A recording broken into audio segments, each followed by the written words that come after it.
Deus abençoe a sua vida, a sua casa, a sua família. Nós vamos começar mais um momento com Deus, que as bênçãos do Senhor estejam sobre a tua vida.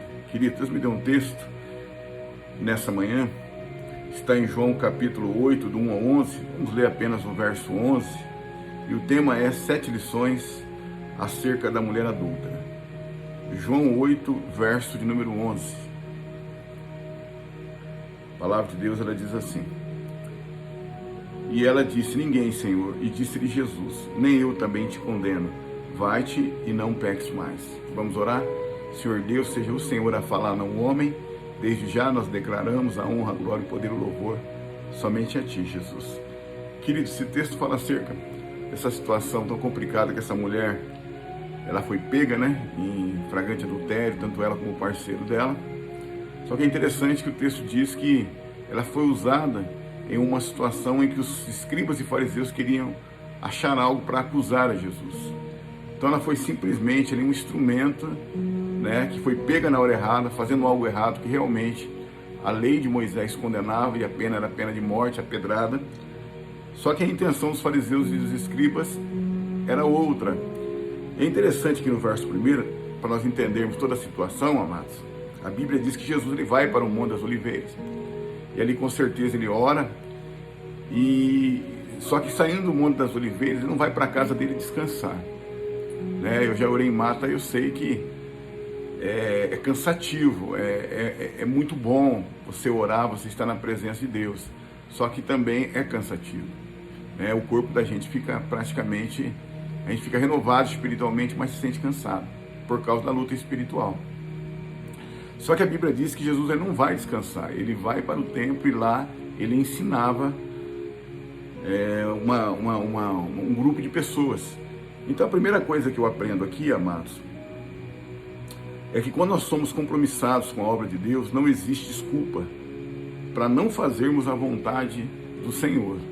Jesus estava cansado, ele poderia ter ido embora, descansar, comer algo, dormir, mas simplesmente ele fez a vontade de Deus. Deus colocou no coração dele que o desejo do Senhor Pai era que Jesus estivesse ensinando o templo, e assim ele fez. Então, quando você tem compromisso, quando realmente você nasceu de novo, quando você realmente é um crente convertido, você não tem dificuldade nenhuma em muitas vezes deixar de comer em um determinado horário, deixar de descansar em um determinado horário, se dispor de algo para ajudar uma pessoa, para ajudar um grupo de pessoas. Aí o verso 3 diz assim: Os escribas e fariseus trouxeram-lhe uma mulher apanhada em adultério. Amados, então essa mulher aqui, ela foi pega no adultério, tá? No flagrante, não há dúvida acerca disso. Só que essa segunda lição, ela é interessante, porque nós temos que estar muito atento a isso, tá? Esteja sempre preparado, pois nunca sabemos nem onde ou quando acontecerá uma crise. Temos que estar preparados, conhecedores da palavra de Deus.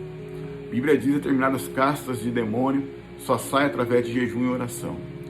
Homens e mulheres de oração, se possível, amados, sempre em jejum, porque a gente não sabe o momento em que vai aparecer alguém que vai precisar de uma oração, precisar de um conselho, precisar que nós venhamos a chorar junto com ela, ou uma manifestação demoníaca, como acontece muitas vezes, aconteceu comigo, muitas vezes também.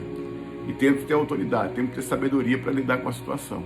Então, que nós venhamos a estar sempre preparado, porque o momento da crise, o momento em que alguém venha precisar da tua ajuda, de mim, de você como instrumentos de Deus, muitas vezes acontece de forma inesperada.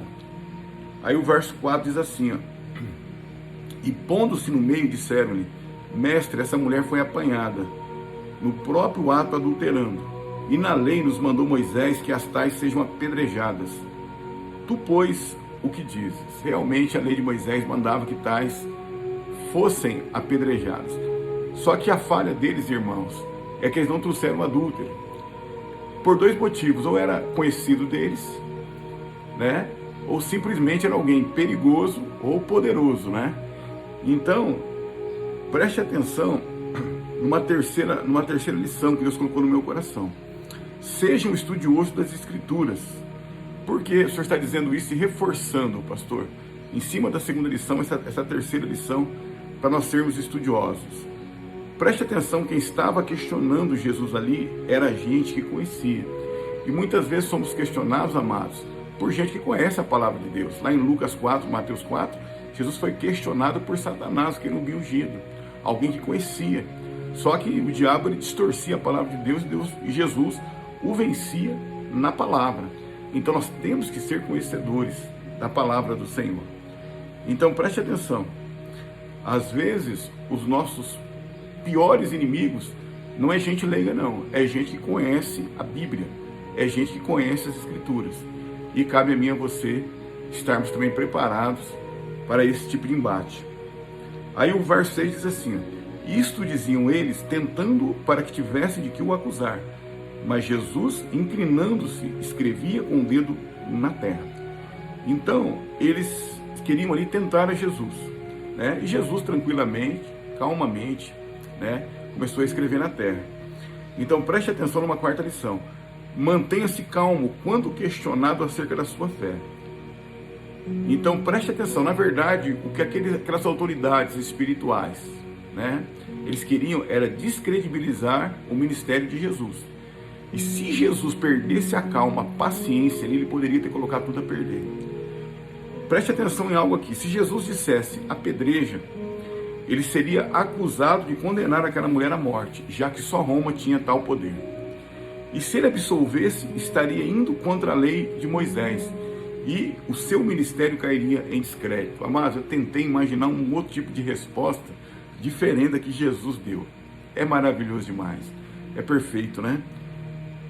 E simplesmente Jesus manteve a calma, Deus deu uma direção para ele e ele saiu assim de uma maneira perfeita dessa situação. Então, verso 7: como insistissem, perguntando-lhe, endireitou-se e disse-lhes: aquele que dentre vós está sem pecado, seja o primeiro que atire pedra contra ela.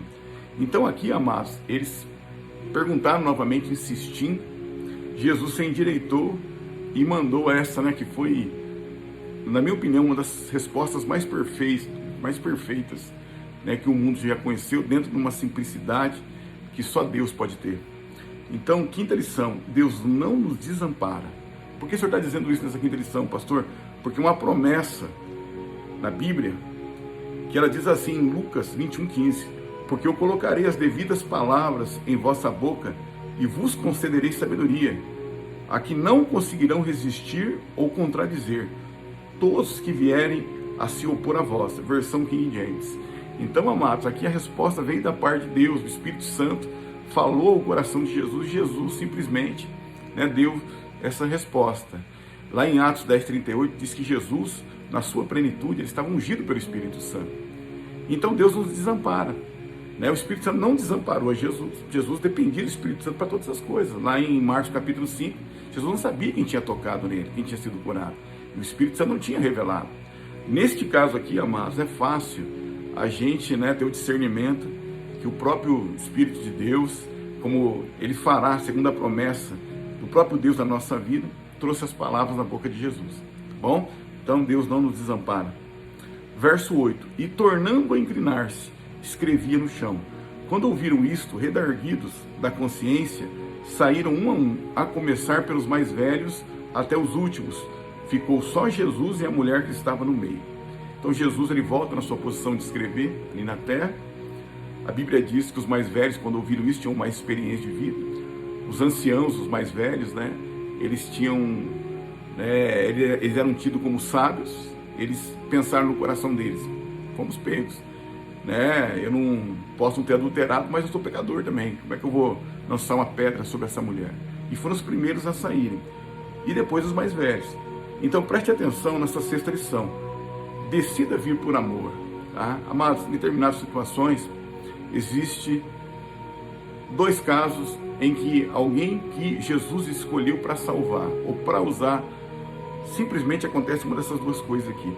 Ou a pessoa ela vem pela rede do amor, vem, né, ela entra dentro da igreja, ela quer ouvir a palavra de Deus, ela sabe que é pecadora, ela quer simplesmente reconhecer Jesus, se arrepender dos pecados dela e nascer novamente. A pessoa ela vem pela rede do amor. Ou então vem pelo anzol da dor, amados, como eu me acheguei aos pés de Jesus. Como essa mulher chegou aqui, ó, a reboque, né? Ela tinha uma certeza no coração dela naquele dia: eu vou morrer, dessa não escapo. Mas estava ali Jesus para dar o livramento para a vida dela.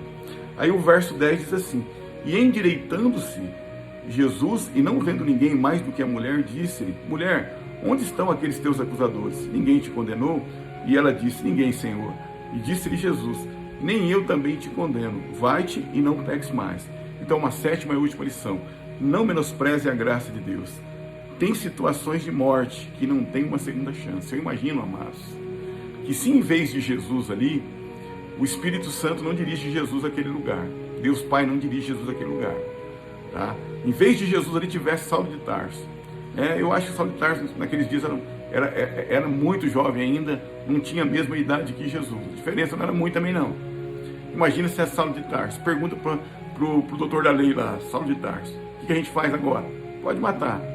Então, amados, eu aprendo que nós não podemos, amados, abusar da graça, da bondade e da misericórdia de Deus.